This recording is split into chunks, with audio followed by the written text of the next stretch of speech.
పవిత్ర దేవాలయంలో దైవంతో పాటు ధేనువు పూజలు అందుకుంది. దశాబ్ద కాలంగా ఆలయ అర్చక స్వాములు భక్తులు గోమాతకు పూజాధికాలు నిర్వహించారు.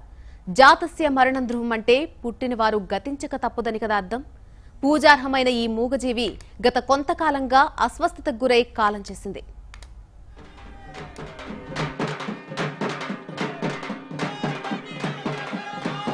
పవిత్ర గోమాతకు ఉత్తర క్రియలు ఉత్తమ రీతిలో చేయాలని భక్తులు ఆలయ నిర్వాహకులు నిర్ణయించారు.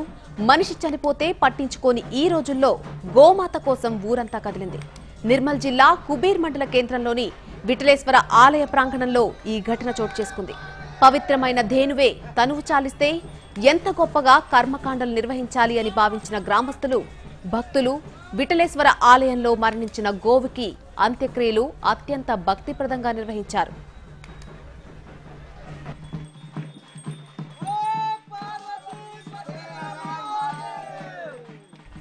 తిరిగిరాని లోకాలకు వెళ్లిపోయిన గోమాతను తలుచుకుని కన్నీరు మున్నీరయ్యారు.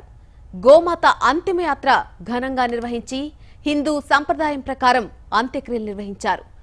ఊరంతా ఒక్కటై హిందూ సంప్రదాయం ప్రకారం అంతిమ సంస్కారాలు నిర్వహించారు.